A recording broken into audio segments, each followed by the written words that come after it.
69. A number that young teenagers find hilarious to use in any scenario because of its inappropriate nature. It's a sex position. It is also the name of the infamous clout chaser and rapper Tekashi 6ix9ine, or also just known as 6ix9ine. And you're probably thinking, why the hell are you talking about 6ix9ine? He hasn't been relevant since 2018. And my answer to you is, I don't know. The other day I had a dream that I was making a video of the rise and fall of 6ix9ine for some reason. Again, I have no idea why. I was never a fan of him. I don't care about him. I haven't even thought about him until I had that dream. But it happened. Now, if that wasn't weird enough, later that same day, I woke up, went on my morning walk. It was very peaceful, very calming. There wasn't a lot of people or cars out. Then, all of a sudden, I hear this agitating, grating voice.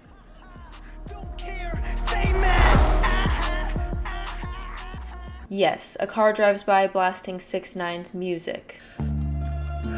6ix9ine? I haven't heard that name in years. No, but actually I haven't heard a single 6ix9ine song in years. I actually forgot he existed, if I'm being honest. And so, what are the odds that I have this dream and then this person who has no idea that I just had this dream drives by blasting his music? No one listens to his music anymore that I know of, so that was just too big of a coincidence for me to ignore. So here I am talking about 6ix9ine. I truly did not know what this video was going to be, and I still don't really know as I'm writing it. But I just couldn't shake the thought of how could someone who was once so successful and famous and viral just seemingly fall off the face of the earth? At least in my eyes, that's what happened. So I hope you enjoy whatever this turns out to be. Let's start from the beginning. He wasn't always Tekashi 6ix9ine. Matter of fact, he was actually born Daniel Hernandez in Brooklyn, New York. He released his very first song in 2014 called 69. She sucked my dick until she choked. She drink until her liver pop. I swear I only love her when that key up in her fucking twat. That's about as far as I got into that song. But as you can tell, he enjoyed being provocative from very early on. I believe he was about 17 or 18 when he made that song. Over the next few years, he released multiple tracks with titles such as Shinigami, Yokai, and Hellsing Station. And these would draw attention with his loud and aggressive rap style, and music videos with dark themes as well as the use of anime visuals, which out of all of the 6ix9ine videos that I've watched, wait, that sounded wrong. Out of all of the Tekashi 6ix9ine videos that I've watched for this video, these were probably the coolest and least disturbing to watch. Probably because I do like anime and I thought some of the visuals were cool. The songs did suck though.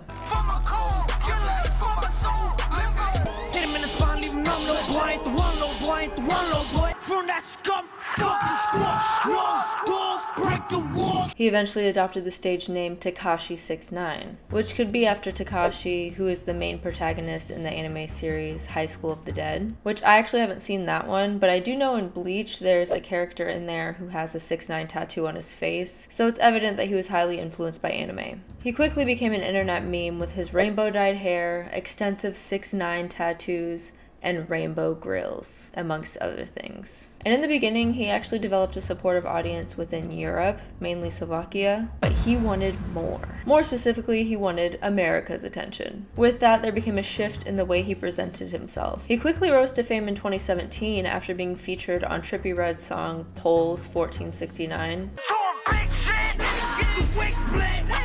Although he claims no one helped him reach fame. But to be honest, that's how I discovered who he was. I used to listen to Trippie Redd in college, and I remember that song came out, and I was like, ugh, who's that guy? Shortly after that song came out, he released his debut single, Gummo. Not only did the song gain traction, but the music video left people in shock because this was his official rebrand from punk rapper to gangster rapper, or at least that was his attempt. I will never call whatever loud ass genre he makes gangster rap because that would just simply be a disgrace to the genre. I'm not gonna do that. The music video shows gang members from the 9 Trey Bloods, as well as himself repping red bandanas and rapping about robbing people and shooting people and, you know, other lighthearted activities like that. And they showing niggas we ain't hooping. Now this is where the saying, "my culture is not your costume," can come into play, because I don't think he really knew the extent of what he was getting himself into. I think he just knew that gangs were respected where he came from, and he could gain protection and traction by essentially using them and their gangster image to emulate within his own image. So he tried that lifestyle on to see how it would go. It did not go well. He eventually dropped the Tekashi from his name and just started going by 6ix9ine. From then on, this is where the excessive trolling, clout chasing, and controversy started. He followed up his single with a mixtape called Day 69 Graduation Day, where he started to collaborate with artists who have bigger names such as Young Thug. I just realized autocorrect changed Thug to Thing for some reason. Young Thug, Offset, and Fetty Wap from a JBL speaker. Later that year, we would see his first debut album with song titles that sound like things a baby who doesn't quite know its words yet would say, such as Fifi, Kika, Mama, Bebe, Tati. I'm sure the lyrics are better than the song titles. Bozo, bitch, are you dumb, dumb, dumb, dumb, dumb, dumb, dumb, stupid? I catch a hoe right by her toe. Licky, licky on my blicky, Tiki taki Spanish, mommy, she a hot tamale. Hey, shorty from the back, got a back crack it, back crack it, back crack it. Make it stop. Make it stop. Please make it stop. Oh. And they say art is dead. Clearly it is alive and thriving. On top of his weird-ass music, social media contributed a lot to his rapid success. As I mentioned, he started out as a meme. His image alone was enough for people to talk about, but he also had a pretty funny sense of humor towards the beginning, if I do say so myself. Yo, I hate when people, underestimate me. Like, how fast I am for one video. I'm fast as fuck.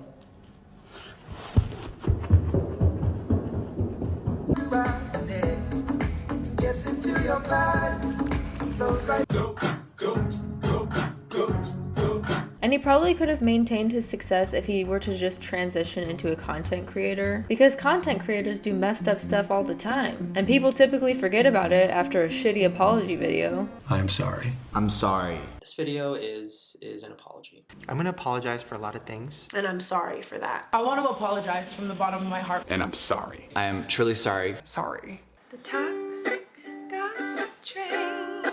And hey, sometimes you don't even need to do an apology video. You can just take a 6-month hiatus and then come back like nothing happened. It works, I guess. Let's start with some of his legal issues. 6ix9ine pled guilty to a felony of a use of a child in a sexual performance. Certified lover boy, certified pedophile. Freaky ass nigga. He is 69 God. It's crazy how relevant this song is in videos that I make. Apparently this happened in 2015, but it got brought back up in 2018. However, instead of facing jail time and having to register as a sex offender, he was sentenced to 4 years of probation. And one of the clauses was that he couldn't promote gang activity, so this must have happened after he was in a gang.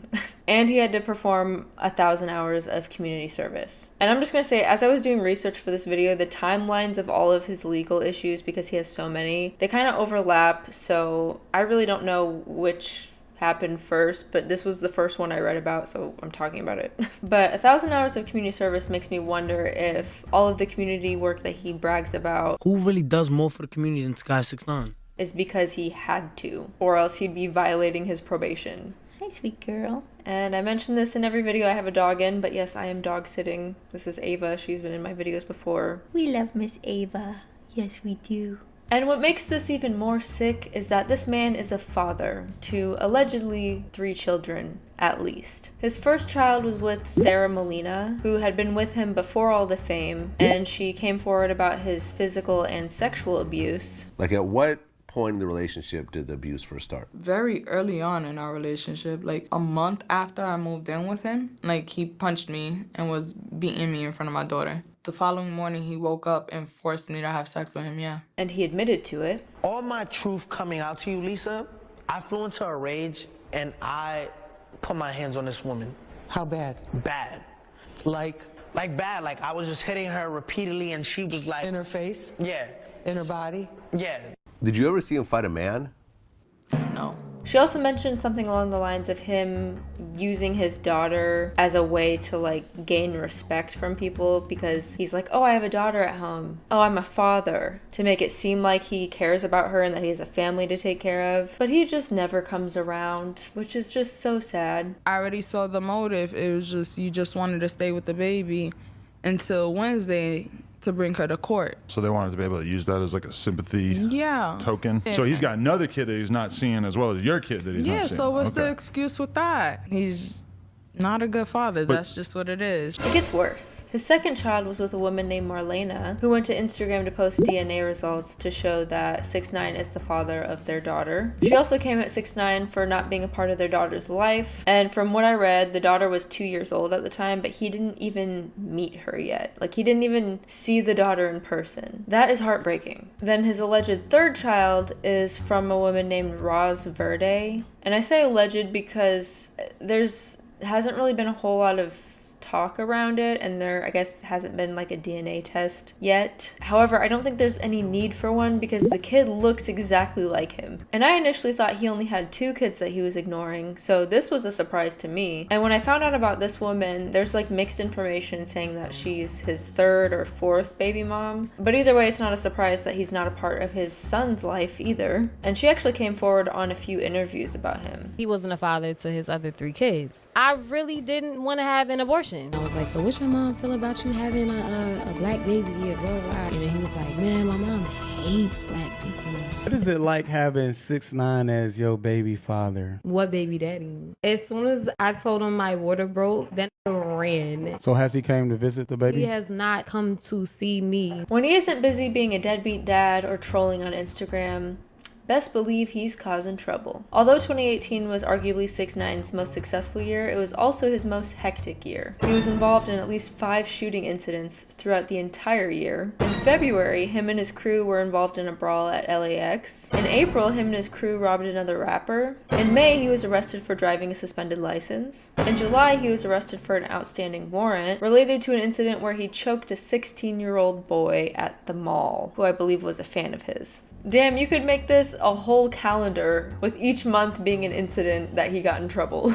January, February, March, April, May, June, July. Later in July, he was kidnapped, beaten, and robbed by people within his own circle. Now, I believe this was allegedly because he was not paying them and was just kind of slowly cutting them off. Them being the 9 Trey Bloods that he was trying to hang around. Why you do me like that, bro? I told you, when money, put money in your pocket, bro, I'm scared, bro. I don't know if you feel like, yo, extortion this. Where the fuck is everything, eh?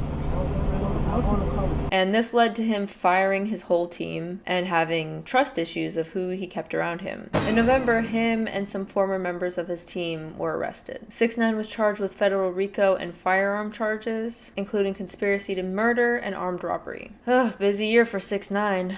And all I did in 2018 was graduate college. I'll never be as cool as 6ix9ine. Yes, you can. Who said that? You can be cooler than 6ix9ine. I can? All you have to do is cause trouble everywhere you go and talk shit about everyone. Oh, I don't want to do any of that, actually. He faced a possible sentence of 47 years in prison, and in early 2019, he pled guilty to 9 charges and agreed to testify against his co-defendants. And he snitched on everyone. And the memes that came from it were hilarious.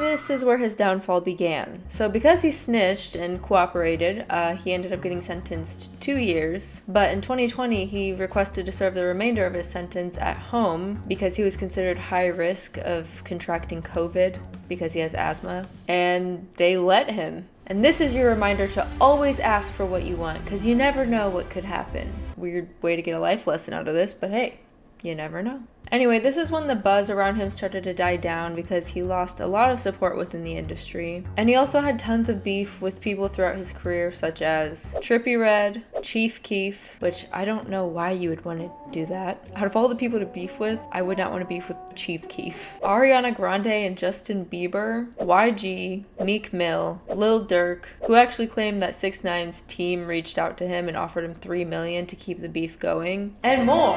And after hearing Lil Durk come forward, it was clear that some of these probably could have been fake just to get attention. You know, that relatable moment when you don't get as much attention anymore, so you start throwing a fit and screaming and crying because you're a little baby, goo goo gaga. Those actually aren't his song titles, believe it or not. I was just making baby noises, just so there's no confusion. He also wasn't on social media while he was in jail, so he went quiet for a while. Finally, you can hear the birds chirping again, and oh. As soon as he got out, he released another baby talking titled song called Gooba. Big mad, he's mad, she's mad, big sad, don't care. How did this man have fans of his music? I don't know. So he's basically just going back to trolling and using himself as the butt of the joke. Not to get confused with the many butts of the half-naked women in his videos, because since he didn't have that gangster edge anymore, he resulted in sexualizing women for views instead. And then there's this angle of him interpreting himself as a rat because he snitched and people are calling him a rat. And he's trying to be funny about it. Like, haha, you're all mad that I'm a rat. Haha, but I don't care. Haha. But it was not giving what he thought it was giving. Although he still did somehow have an audience of what I'm assuming is young boys aged 12 to 16, but I'm just guessing here. This is where the flexing and clout chasing overtook his social media rather than his humor. Because everyone knows the only way to get people's attention is to show them how much money you have, and how much stuff you have, and how much money you have, and how much stuff you have. And this is during a pandemic, mind you. After losing respect from majority of the music industry, it was pretty obvious why people didn't want to work with him or be associated with him anymore. Not only would it be a bad look for them, but it would go against their character and what they believe in. And, oh, well, I can't say I'm surprised. He dropped another single featuring Nicki Minaj called Trolls.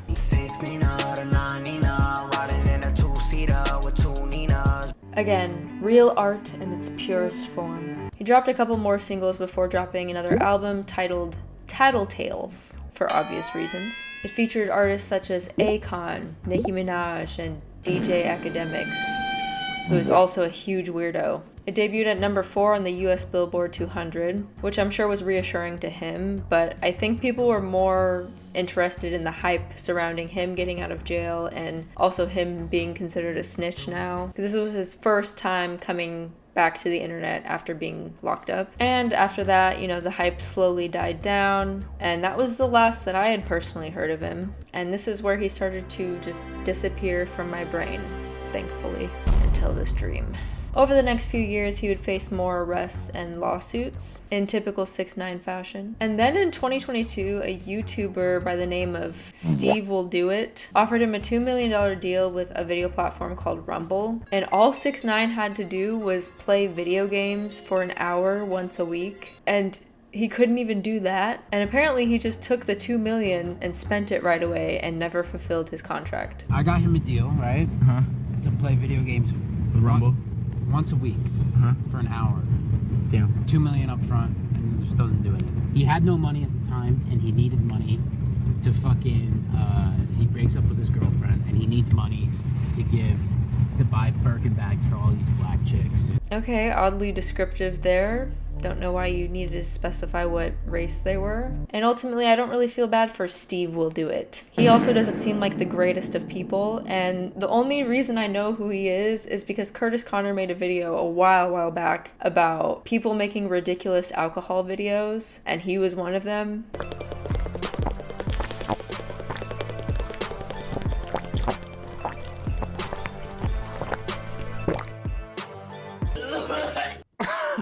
So yeah, I don't feel bad for him at all. But I did come across this video on 6ix9ine's Instagram, and I think this is what he's talking about. I just bought 13 Birkins to give away to my fans. All you need to do is sign to my Rumble channel right now. I'm gonna put the link in my story to win 13 Birkins. Which I don't know why he said he was giving them to a bunch of black chicks when it seems like he was just giving them away, another way to flex. But I don't even know if the giveaways are even real, you know? I just think everything about 6ix9ine is fake. And then in 2023, he was reportedly assaulted inside of a sauna at an LA Fitness in Florida. Videos were posted all over social media and he ended up having to be hospitalized. And this goes back to what he prided himself on for some reason, which was one, being untouchable. If someone wanted to find me, they would have been found me. Which is obviously not true. And two, being able to talk shit without any repercussions. Or as he calls it, lets his nuts hang. I let my nuts hang, right? Because I let my nuts hang. Like, I let my nuts hang, blood. An interview came out with him after this incident, and I have to say this is the most calm and collected I have ever seen him. No matter what you're going through in life, being in the circumstances that you're in, it's all about time. That passes. Good times will come. His demeanor in this interview is completely different compared to others. Now listen to this. No. Just how your perspective on life, on how you look at it. Yo, boy, it's not hard to find me. Don't call me a boy, please. It's not hard to find me. Everyone's entitled to an opinion. I let my nuts hang, right? Whatever you're going through, that will pass and your time will come. Blood, like, I feel like you're never gonna win in life because you're full of hate. And you can tell he finally realized he is in fact touchable. When you're looking at the video, is it tough to watch? Yeah, I mean, for me it was tough to watch because it was so unexpected. It's cowardly. Like when I look at it, I just see hate. You can't blame them. They saw an opportunity and they took it. Yet he still talks about not having security. Is he not connecting the dots? You haven't had security in the past 2 years. You didn't feel the need to have security? No. Okay. My car's outside. It's a rainbow painted Lambo. I'm not hiding from anyone. He claims he wants to be normal. I want to be normal. I love going to the supermarket with my mom. I love going to the movie theater. I love going to restaurants. But if he really wanted to be normal, he would just retire this whole 6ix9ine act, stop doing interviews, and stop flexing on the gram. But he wants attention. And the interviewer is kind of a savage, because then she asks this. What do you say to those who say that you're a snitch? Yeah, Mr. 6ix9ine, what would you say to all the people that call you a dirty little rat? Because you snitched. You're a snitcher. Tattletales! See what I did there? And this is his response. Again, it's just people full of hate. Because facts are facts, right? If we looked up the 9/11. 9/11? I'm sorry, are you talking about the terrorist attack on the Twin Towers 9/11? What does 9/11 have to do with you being a snitch? We can look up that document, right, of when the plane crashed, right? Correct? Mm-hmm. Yes, as you can Google most events and see the details of what happened. That would be called the internet. He eventually, after a long-winded answer,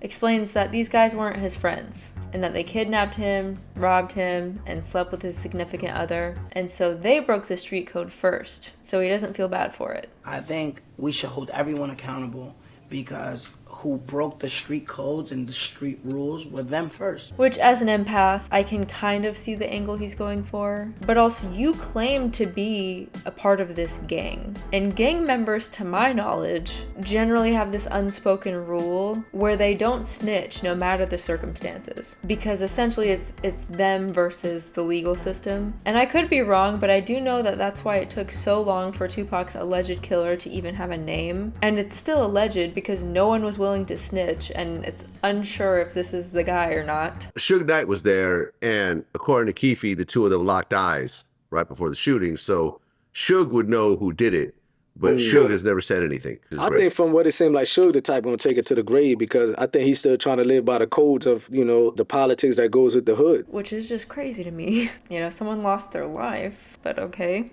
And not only that, but this gang was what gave him comfort and safety and protection so he can talk reckless and start pointless beefs with people and be considered untouchable. You know, he could just pay one of his gang members to go mess with someone so he didn't have to. And they're also the reason that he reached the level of fame that he did. All for him to just betray them at the end of it. They robbed him because he wasn't paying them and he wasn't treating them right. He put himself in this predicament. Well, well, well, if it isn't the consequences of your own actions. So what now? Well, it looks like he recently got arrested and got put in the same jail as Diddy, apparently. But that didn't last long because he's back on Instagram now.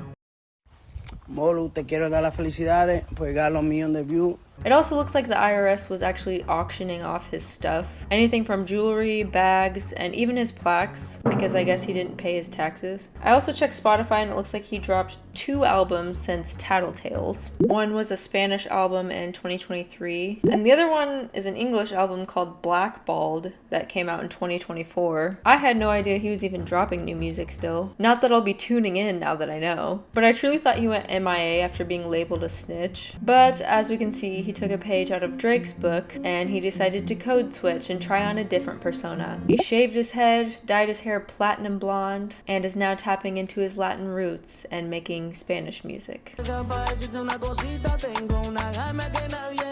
It looks like his primary audience is in South and Central America. It's an exclusive tour deal that I'm doing in Mexico and Central America, South America. You know, I dominated the hip hop, English music.